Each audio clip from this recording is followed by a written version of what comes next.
vamos à nossa entrevista de hoje. Pois o assunto, né, do nosso Jornal da Caçula, eu acho que é até importante de ser citado, é em relação à saúde mental. Hoje em dia, com internet, com redes sociais, com tudo que envolve, né, o universo aí da sociedade, se tornou cada vez mais importante um tema como esse. E claro, aqui no Jornal da Caçula nós também, obviamente, vamos dar espaço a esse tema. E nós estamos conosco aqui para conversar sobre este assunto alguém que entende principalmente desse tema, já deu palestras em relação a este assunto e já esteve conosco aqui no nosso programa há um bom tempo. E ela está de volta, a psicóloga e palestrante, a nossa amiga Janaína Catulino, ela que está aqui conosco, vai nos orientar mais, vai falar mais sobre esse tema e principalmente chamar a atenção do público a respeito disso, porque se fala tanto de saúde mental, mas se esquece que quando há saúde mental, aliás, quando não há saúde mental, a pessoa padece, a pessoa se prejudica, né, Janaína? E é importante mesmo esse debate, esse tema, para que quem às vezes está com um problema, com um burnout, algo assim, possa tomar consciência nos dias de hoje. Seja bem-vindo ao nosso Jornal da Caçula. Quanto tempo também, né? Acho que foi 3 anos a última vez que a gente conversou, Janaína. Bom dia. Quanto tempo, exatamente. Uns 3, 4 anos. Faz tempo, nossa senhora. E principalmente, vamos falar, claro, o Brasil, né, tá aparecendo, aconteceu até agora os índices de ansiedade e apareceu como um dos países com esses maiores números do mundo inteiro, né? O nosso país. Na prática, principalmente, o que mudou no comportamento dessas pessoas nos últimos anos para que isso se tornasse uma preocupação tão grande, Janaína? A nossa realidade, ela se modifica a cada momento, né? Hoje nós temos a era da performance, que nós precisamos fazer, precisamos mostrar. Quanto mais a gente faz, quanto mais a gente trabalha, quanto mais a gente se doa, mais admirado a gente é. E também tivemos a pandemia nesse meio. Sim. Né? A pandemia ela veio aí para mostrar justamente como essa questão da saúde mental ela já estava fragilizada, só que a gente se ocupava a nossa mente, nosso tempo, trabalhando, justamente produzindo, fazendo coisas, e quando a gente precisou se recolher, a gente foi obrigado a olhar para os nossos demônios internos. A gente teve que abrir o guarda-roupa, as coisas que a gente colocava lá durante tantos anos vieram à tona. E é difícil a gente lidar com coisas que doem, que incomodam, né? E por conta disso, dessas mudanças e da pandemia, que a gente teve esse colapso. E teve a questão também da exaustão mental. Hoje em dia, aquela pessoa, às vezes você conversa com alguém e ela fala assim: eu tô exausto mentalmente, eu tô cansado mentalmente. Por causa, às vezes, do trabalho, excessos de cobrança. Isso tem sido recorrente também, Janaína? Muito, muito. E isso tá sendo uma das principais questões que as pessoas estão colapsando mesmo, né? O trabalho, ele demanda muito das pessoas. É muito tempo, é muita demanda, é muita energia que a gente gasta. Trabalhando, produzindo. Então isso chega uma hora que a gente tem que pagar o preço, né? Sim, e importante também a questão, a gente fala tanto de ansiedade, de burnout, agora também a questão da depressão, que muita gente acha que é frescura, mas depressão é uma doença também. E principalmente para aquela pessoa, às vezes aquela pessoa não tem um discernimento. Tem como separar, por exemplo, o sofrimento emocional, que é um transtorno momentâneo? Às vezes a pessoa terminou um relacionamento, às vezes perdeu um parente, tá ali vivendo aquela situação, mas aquela pessoa, ela acha que aquilo ali é um transtorno real. Tem como separar um do outro, Janaína? Sim. É importante pontuar também que a gente precisa sentir tristeza. A gente precisa sentir raiva, a gente precisa sentir esses sentimentos que são considerados negativos. Então, qual a diferença? A depressão, ela não tem um motivo aparente. Por exemplo, perdi uma pessoa, terminei um relacionamento, mudei de emprego. Isso é normal, a gente se sentir triste, se sentir ansioso. Só que a tristeza, quando ela é pontual, ela tem um motivo, com o passar dos dias, ela vai diminuindo. A gente consegue seguir a nossa vida. Com a depressão, não. É uma tristeza, é uma angústia, é uma falta de esperança que não passa. Por mais que a gente olhe ao redor e perceba que as pessoas falem, tá tudo bem, né? Tá tudo bem, a gente não consegue entender que tá tudo bem, aquela tristeza persiste. E ela passa a trazer prejuízos na nossa rotina. Então a pessoa, ela tem prejuízos na questão da socialização, porque ela só quer ficar dentro de casa. Ela não quer mais conversar, não quer mais interagir. Consequentemente, ela não quer mais trabalhar. A produção dela, a produtividade começa a cair também. Então, uma coisa vai puxando a outra. É uma tristeza que não passa e que passa a trazer prejuízos na vida dessa pessoa. A tristeza que tem um motivo, a gente consegue seguir. Mesmo triste, chorando, a gente vai trabalhar, a gente tenta, né, desviar o foco, sair com os amigos, conversar.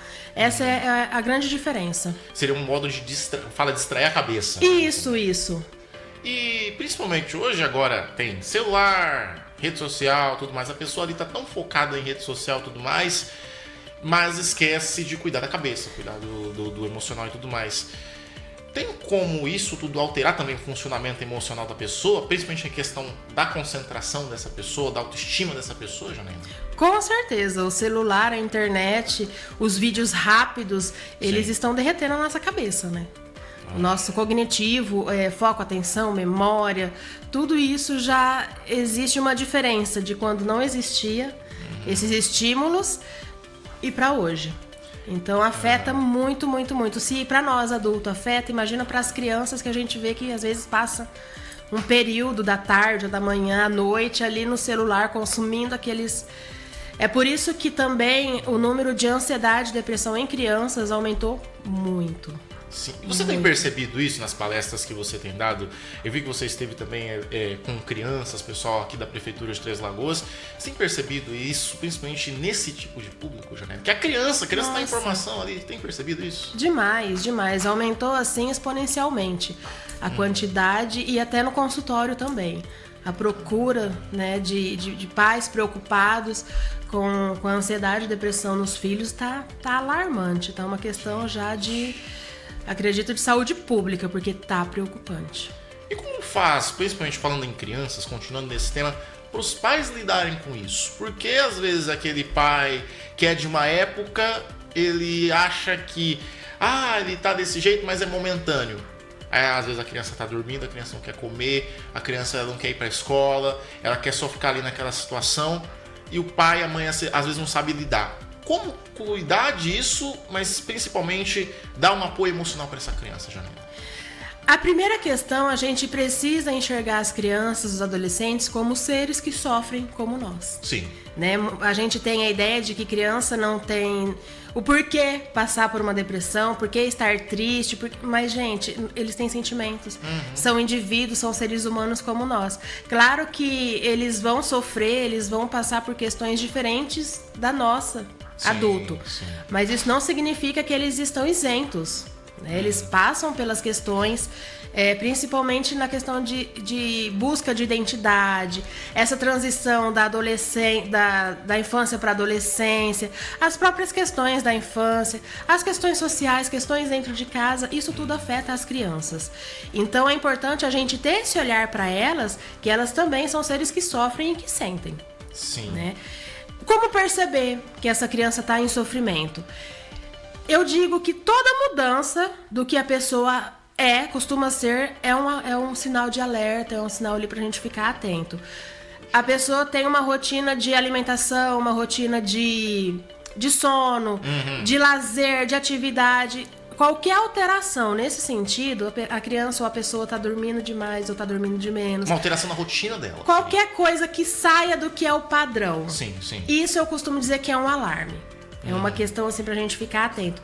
Eu prefiro pecar pelo excesso do que pagar pra ver. Então, às vezes, a criança tá com outra questão, né? Mas tá tendo esses comportamentos. Investiga. Sim. Investiga. Às vezes é uma questão de saúde física mesmo, alguma vitamina no sangue, alguma coisa ali, mas investiga. Qualquer diferença, qualquer mudança é um sinal assim pra gente verificar e não deixar passar, porque às vezes aquilo não passa e se prolonga por tanto tempo, um sofrimento que poderia ter sido evitado. E quando que, aliás, melhor até, qual que é o primeiro sinal que a pessoa deve procurar um atendimento personalizado ou especializado em relação a esse tema? As crianças, elas reagem de uma maneira muito diferente dos adultos. Então, a depressão, por exemplo, nos adultos ela se dá por essa tristeza, por essa angústia que não passa, por essa falta de esperança. Nas crianças, elas apresentam irritabilidade. Sim. Nervosismo, é uma criança que qualquer coisa ela já tá explosiva, ela já tá chorando. Esses padrões, eu acho importante a gente, assim, um dos primeiros pra gente investigar. E tem diferença, por exemplo, entre homem e mulher nessa forma de lidar com a saúde mental, Janaína? Na forma de lidar, sim. Sim, os homens, infelizmente, ainda apresentam muita resistência. Muita resistência porque a nossa cultura, ela ensina que os homens precisam ser fortes. Sim. Precisam dar conta de tudo, que chorar é coisa de gente fraca, que falar sobre sentimentos é coisa de gente fraca, e a gente tá aí com uma geração de pessoas adoecidas. Sim. Né? A nossa geração, os nossos pais, nossos avós. Por quê? Porque isso vai passando de uma geração para outra. Então, a mulher ela tem mais facilidade de demonstrar, mas assim é difícil, viu? Tem uma base de idade, mais ou menos? Por exemplo, aquela pessoa ali, ela tem uma determinada idade, ela é mais passível de ter um problema em relação à saúde mental? Ou não? Eu prefiro não colocar como assim, sabe? Sim. Porque às vezes a gente passa uma situação na infância que carrega a vida inteira. Se apresenta na vida inteira. Um trauma. Um trauma. Sim. Uma emoção, um sentimento mal resolvido. Então, assim, se a gente for ver, a pessoa apresenta os sinais, os sintomas, o sofrimento sempre. E para aquela pessoa, até para nós finalizarmos nossa conversa, porque tem muita gente que fala assim, é frescura fazer terapia, é uma fraqueza, a pessoa tá procurando terapia porque ela tá fraca por dentro e tudo mais. E tem esse preconceito. Existe muito. Existe esse preconceito. Você como uma profissional, principalmente em relação a esse tema, o que você diz para essa pessoa que tem esse pensamento ainda e ainda não apoia, tem uma opinião um pouco adversa em relação àquela pessoa que busca terapia, que busca cuidar da própria saúde mental, Janaína? Eu acho que a gente tá em 2026, esse tipo de pensamento é tão primitivo. É tão primitivo porque a gente tem todos os dias pessoas que desvivem por conta de depressão. Sim. A gente tem pessoas que cometem loucuras por conta de ansiedade, que tem um sofrimento emocional assim que a gente não consegue imaginar muitas vezes. Para essas pessoas que acham que é frescura, se você não tem nada positivo para dizer, se você ainda, né, apesar de tanta informação, tanta coisa que a gente tem hoje, se você ainda tem esse pensamento, guarda para você. Sim. Né? Porque às vezes é difícil a gente mudar o pensamento de alguém. Então, assim, se você continua com esse pensamento, guarda pra você. Não precisa expor isso, porque a pessoa que passa por um transtorno emocional, ela já carrega muita culpa. Sim. Ela já carrega muito sofrimento, porque é o que eu disse. Tudo tá bem.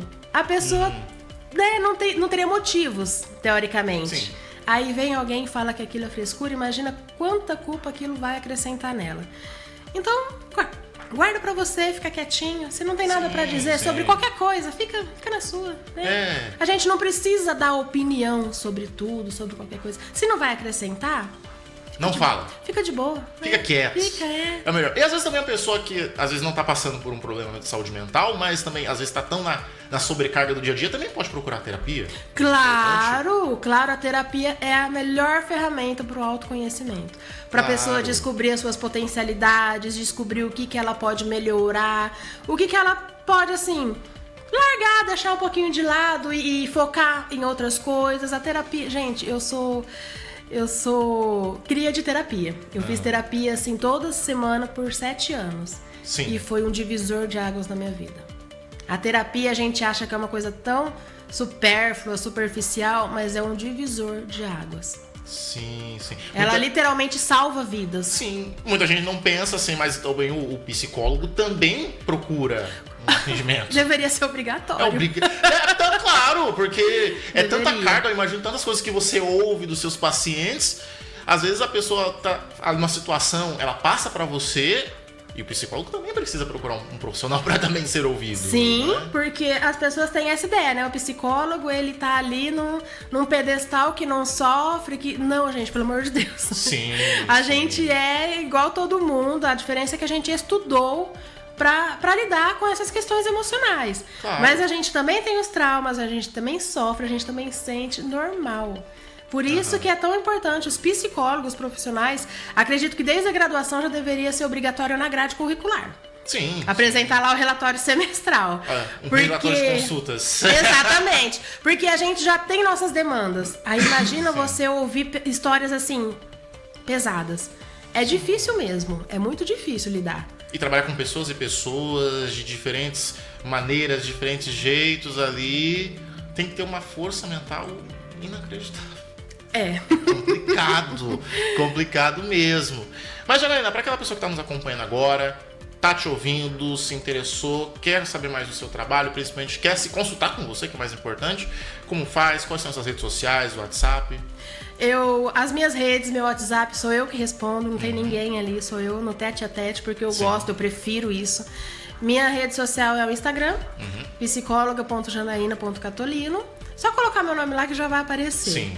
E o meu WhatsApp é 67 99963 3909. Tem o contato lá no Instagram, então é só clicar lá que vai direto mandar mensagem pra mim. Sim. E quem precisar também, tirar qualquer dúvida, conversar, qualquer coisa, gente, eu tô ali justamente pra pelo menos acolher. Né? Sim. Tirar dúvidas. É o mais importante, gente. Procurar se ajudar. Abram a mente, gente. Abram a mente, pesquisa, se informa, sabe? Tenta sair um pouco dessa ignorância, que é a falta de conhecimento, ou aquela rigidez de não, é isso. Não, a gente tá aí justamente para evoluir, para mudar nossos pensamentos, para crescer mesmo, né? Enquanto ser humano. Sim, e procurar ajuda também? Procurar ajuda é o maior ato de coragem. Com certeza. Né?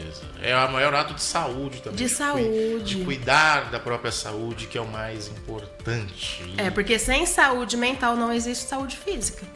Aí a pessoa padece. Aí... Que é mais importante. Não, meu. Aí é complicado mesmo. Janaína, obrigado por ter vindo ao nosso programa. É um prazer recebê-la aqui.